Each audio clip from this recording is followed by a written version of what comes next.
Okay, so what I will do is just go through a kind of approach to assessment of fever in adults, and this is really mainly as a, not obviously as a comprehensive explanation, but as a summary of what you should think about, both in terms of from a clinical assessment, testing, and potentially management of patients that you see with fever, which is obviously a very, very common presentation to healthcare facilities. So again, we'll talk about the definitions of what actually is fever, the causes of fever, thinking about the assessment, and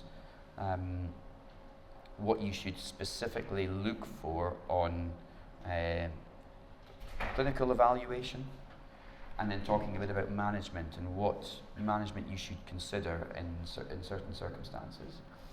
At the end, I've got a couple of cases that I thought we could probably talk through, and that would be hopefully useful just to kind of almost work through how cases present in practice. So what actually is fever? I mean, it's interesting, we all talk about fever. When you're on the wards, you're in clinic, people talk about patients having fever, but actually the definitions are not concrete. And even if you look at the literature, the textbooks, even they can't agree on what fever actually is. And there are huge variations between what is actually defined as specifically as fever, even between really major textbooks. One thing that is worth bearing in mind is obviously the core temperature, so things like rectal temperature may be very different from skin temperature, and that is an important kind of consideration. So lots of the literature do not actually specify where the temperature was taken, which may have significant implications for whether or not the patient does indeed have a fever. The other thing that is worth bearing in mind is that the temperature is obviously not set throughout the day, and certainly patients will have that kind of variability, and the time of day the temperature is taken is important. So if the temperature is taken early in the morning, it may well be lower than it is later in the afternoon, and that might vary by quite a significant amount, by about 0.5 to 0.6 degrees Celsius.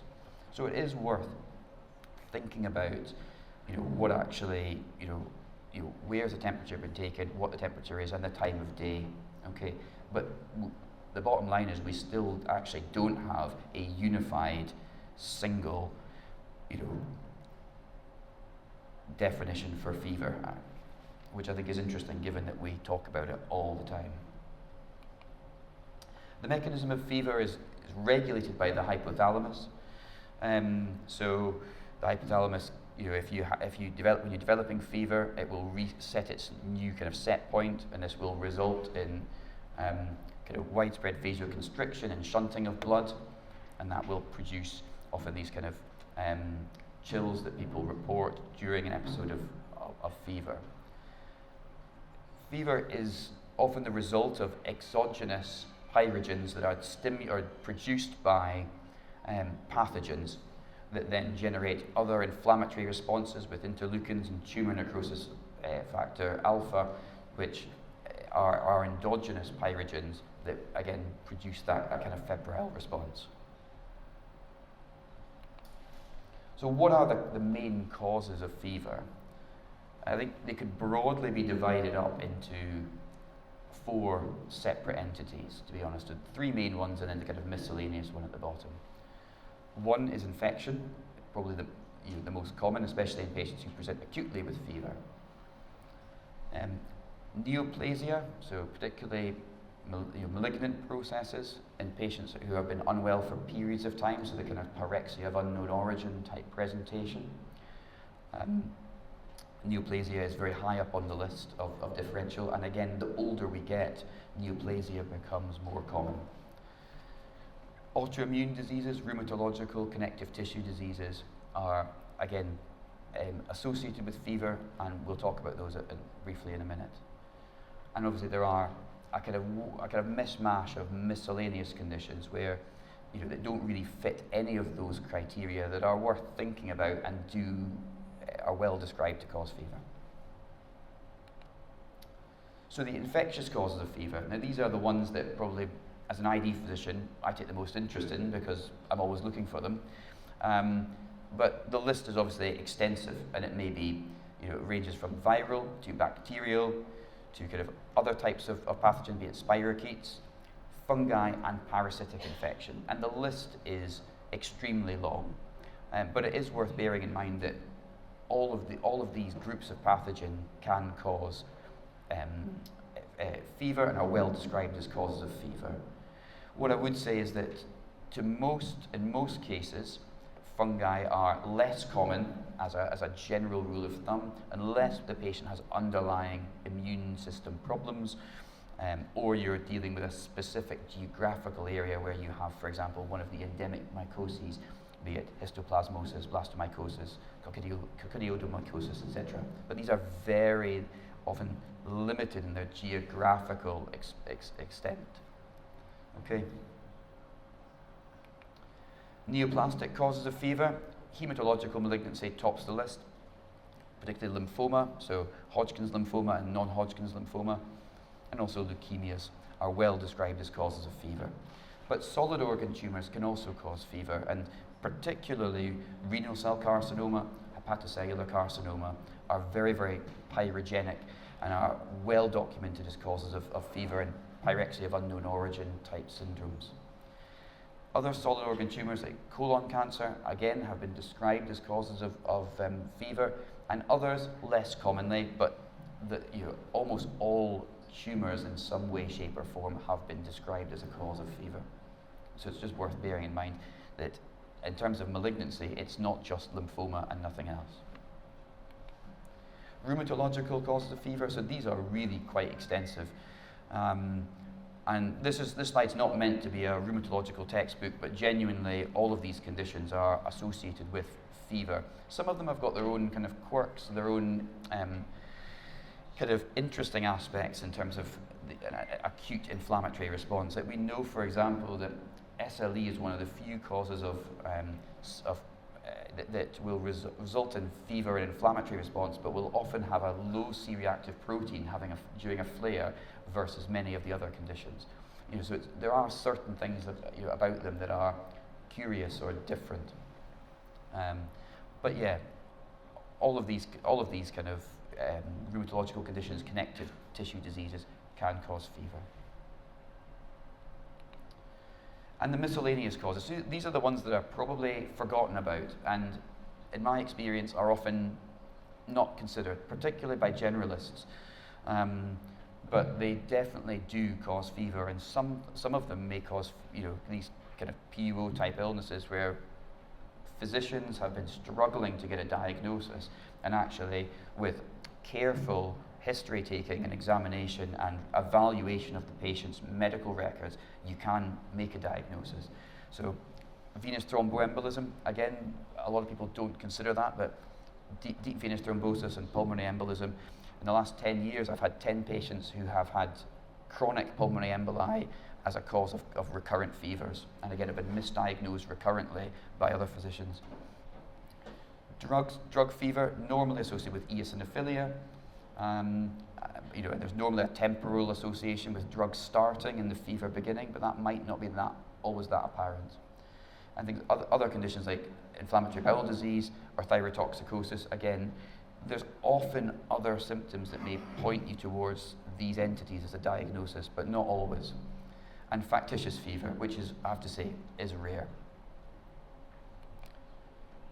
So, thinking about the assessment, the history is always the most important thing when assessing a patient with fever. And I guess you need to think about if they're just presenting with fever alone and no other localizing symptoms, that's a bit different than if you've got fever with respiratory tract symptoms, or gastrointestinal symptoms, or they've got joint pains. These all kind of will guide you down a kind of diagnostic path where you will be thinking about particular entities. Other things that you may want to consider during your history are what are the other possible sources of infection? Do they have unwell contacts? If, for example, they're in a household who all have respiratory symptoms, it makes it much more likely they have respiratory tract viruses, be it influenza, COVID-19, etc. And that will raise your suspicion of those as diagnoses. Thinking about travel, thinking about animal contacts, thinking about vector bites. These again may allude to certain diagnoses that may otherwise not be considered. And I think one of the other things that is probably important to ascertain is how acute is it? Is this a very acute fever? Has it just started for a few days, or has this been going on for a longer period of time? Things that might suggest a more indolent, subacute, kind of chronic process, the kind of PO type presentations, are normally things like weight loss. So if you've been losing weight, and again, if you've been having these symptoms for a long period of time, it generally is not an aggressive illness. It suggests it's a very indolent illness. Examination should really back up and support your history. And you're looking for clues that will support or refute potential diagnoses that may have been suggested by the history. And that will, you need to conduct your assessment thoroughly, methodically, and use some of the clinical signs you will be evaluating for, including stigmata of endocarditis, so be that splinter hemorrhages, be it clubbing. You're looking for rashes. Do they have any vasculitic looking rashes, palpable purpura, etc.? Are there lymph nodes that are palpable? Do they have clear lymphadenopathy that may allude to either a reactive cause or a hematological malignancy? Do they have focal tenderness in one area that you think that suggests they might have vertebral osteomyelitis, for example? Do they have heart murmurs? Again, thinking about endocarditis. And also organomegaly, so particularly hepatomegaly and splenomegaly. The features that would be particularly concerning in a febrile patient, where you think this patient has got something seriously wrong with him and has a serious underlying illness. So if the patient is confused or drowsy, has altered mental status, if they have evidence of meningism, so neck stiffness, photophobia, if they have a petechial rash, again that may raise the concern about meningococcal sepsis.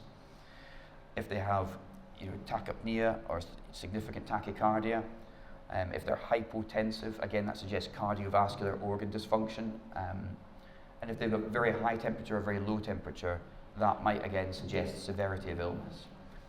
And it kind of goes without saying that if we're worried about infection and something that is, kind of, if you like, an invasive pathogen, if you are in some way immunocompromised, so if you either have advanced HIV infection or you've just received chemotherapy for acute myeloid leukemia, that obviously raises the concern by a significant level. If you are receiving immunosuppressants, then that raises the concern around infection. So the investigations have to really be tailored to the patient and to the presentation. There's a lot of patients that you will see in clinic and in hospital wards day to day that do not require any tests. They probably have a viral upper respiratory tract infection. They don't need no treatment, they need no test, just supportive management, and they can be discharged. However, for the patients that you have more concern around, there are a wide range of tests that you may conduct depending on their exact presentation, and whether or not if they have a chronic presentation, you may want to do more tests because the differential diagnosis may be more complicated. But routine laboratory testing, be it complete blood count, renal profile, etc., inflammatory markers like C-reactive protein, chest x-ray, very important screening test both for bacterial pneumonia or evidence of things like tuberculosis. Cultures of blood, urine or stool, depending on, I think blood probably would be a very important test to take for all patients that have high fevers, but urine and stool depending on their symptomatology. Where there are concerns around malaria, thick and thin blood films to evaluate for plasmodium parasites. And again, if they have a cough and you're worried about tuberculosis, you may want to send sputum for mycobacterial culture and GeneXpert PCR. And the more complicated tests are probably ones around viruses, be it serology or PCR for specific viruses, so that might, and other kind of more difficult to detect pathogens. So that might include things like HIV, hepatitis, syphilis, etc. And an autoimmune panel where you're concerned about connective tissue diseases. So think of rheumatoid factor, ANCA and ANA might be routine tests to do if a patient has features that suggest an underlying connective tissue disease. And management, again, it kind of depends on the severity of illness. Some patients, you can wait for tests to come back, and you don't need to rush in to give them immediate treatment. There is this anxiety amongst doctors that the patient's unwell, I must do something. But actually, giving antimicrobial therapy may be harmful and increases the risk of resistance, especially if it's not required. So you need to think carefully and balance those benefits versus risks. Actually, does the patient need immediate treatment? And the answer may be no. If the patient looks relatively well, but they just have a fever, then allowing some of your investigations to filter back may provide some clues as to where to take the investigations. Like I said, if the presentation is chronic and they have been ill for months, it's a lot less likely you need to treat them right away. But if they're acutely ill, you should treat the obvious, or kind of the clinically obvious, most likely diagnosis. And the most common severe illnesses for febrile patients will normally be invasive bacterial infections, so be it pneumococcal pneumonia or bacterial meningitis, enteric fever, or malaria, which obviously is another infection that can rapidly become life-threatening without treatment. So these are a couple of case examples just to highlight really, I suppose, assessment of fever in different ways, and how we work through these cases, and this will give you a bit of a flavour for the urgency of treatment in some cases. So the first is a 57-year-old chap. This is a man who had actually been recently discharged from hospital, and he was seen by the rheumatologists initially with concerns around giant cell arteritis. And he had a headache for a number of weeks, about 6 weeks, and he had sweats and was generally unwell. He'd also suffered a central retinal artery occlusion, that's the CRAO. So there was concern that he had a vasculitic process, and giant cell arteritis was quite high up the list of concerns from the patient's normal doctor. However, that was ruled out by the rheumatologists, and he was allowed home. But he represented after he had an episode of syncope, where he had a transient loss of consciousness. He blacked out at home, he collapsed, and his past medical history was otherwise not particularly different from what you would expect for a man in his 50s. On examination, he was febrile, but not overly unwell otherwise. And he had a few splinter hemorrhages evident on examination, and an ejection systolic murmur with a diastolic component that was audible. And that's his electrocardiogram that was performed on admission. So if you look closely, I mean, from a distance you might think, this just looks like sinus rhythm, but if you look closely, you can see that the PR interval is prolonged. So he has first degree AV block. And that raises a specific concern, given his presentation, the murmur, the splinter hemorrhages, the subacute presentation. So we were very worried about aortic valve endocarditis with a coexistent aortic root abscess, particularly in light of that PR prolongation, that first degree heart block. So 3 sets of blood cultures were taken. He was started on high-dose amoxicillin and gentamicin, which is kind of routine kind of practice within the UK for subacute bacterial endocarditis, mainly covering streptococci and enterococci.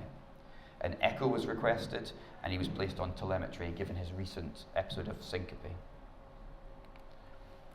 His transthoracic echo revealed his bicuspid aortic valve, which we already knew about.